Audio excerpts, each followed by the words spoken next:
మల్లారెడ్డి గారు. ధన్యవాదాలు అధ్యక్ష, ఈ అవకాశం ఇచ్చినందుకు.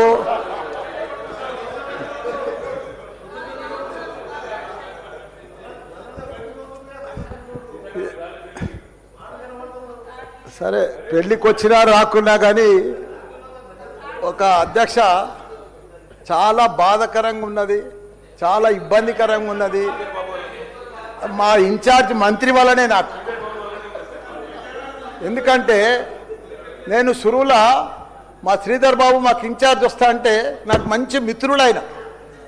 నాకు అప్పుడు ఆయన మంత్రి ఉన్నప్పుడు 2009లో నా కాలేజీలకు హెల్ప్ కూడా చేసిండు ఆయన. కానీ అట్లా వచ్చినందుకు ఇప్పుడు మళ్ళీ మాకు ఇన్ఛార్జ్ మంత్రి అయినందుకు చాలా హ్యాపీగా ఫీల్ అయినా. కాకపోతే ఇప్పుడు ఎంత బాధపడుతున్నా అంటే అంత బాధపడుతున్నా, భరించలేను ఆ బాధను. నా గుండె ఇట్లా బాధతోటి భరించలేకపోతున్నా. ఎందుకంటే జవహర్ నగర్ అనే ప్రాంతము నా గుండెకాయ. అలా ప్రజలకు చెప్పిన, అందరికి చెప్పిన, దాన్ని అంతా కూడా జిహెచ్ఎంసి మొత్తం చెత్త అంతా తెచ్చి కొన్ని ఏళ్ళ సందే అడ్డే వేస్తున్నారు.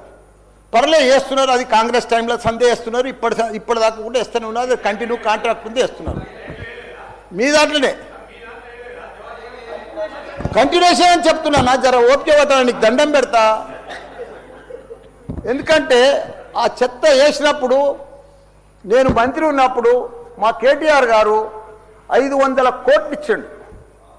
చెత్తతోటి కరెంటు తయారు చేసే ఉత్పత్తి ప్లాంట్ ఆడ తయారు చేసినాం. దాన్ని అది కాకుండా 144 కోట్లతోటి క్యాపింగ్ పెట్టిన, మొత్తం మట్టి పోసి గడ్డి పెట్టి అది గుట్ట లెక్క తయారు చేసినాం. దానికి తోడు వర్షాకాలంలో అందులో వచ్చిన మురుగునీళ్ళు అంత వస్తే ఫిల్టర్ చేసేందుకు 250 కోట్లు ఇచ్చినాం వాటర్ ఎస్టీపీ. అంత బాగా చేస్తే అందంగా వాసన రాకుండా చేసినాం నా మంత్రి ఉన్నప్పుడు మా కేటీఆర్ సార్. అటువంటిది ఇప్పుడు 2 సంవత్సరాలు 4 నెలల సంది భరించలేము. కొత్త గుట్ట చెత్తకుండి తయారు చేసారు, కొత్తది ఒకటి. అది రోగాన బారి పడుతున్నారు. వాటర్ల పొల్యూషను, గాలిల పొల్యూషను, భూమిల పొల్యూషను, మురికి నీరు ఉండలేక 2 లక్షలన్నర ప్రజలు ఉంటున్నాడు. దయచేసి అన్నా శ్రీధర్ అన్న, నువ్వంటే నాకు చాలా అభిమానం, నన్ను పగబట్టకన్నా. ఎందుకంటే నా నియోజకవర్గం బంగారం అసుంటి, దేశంలోనే నంబర్ 1 అసుంటి మేడ్చల్ నియోజకవర్గం. దాన్ని తుకుడలు అచలం కుతలం చేసేది దాన్ని.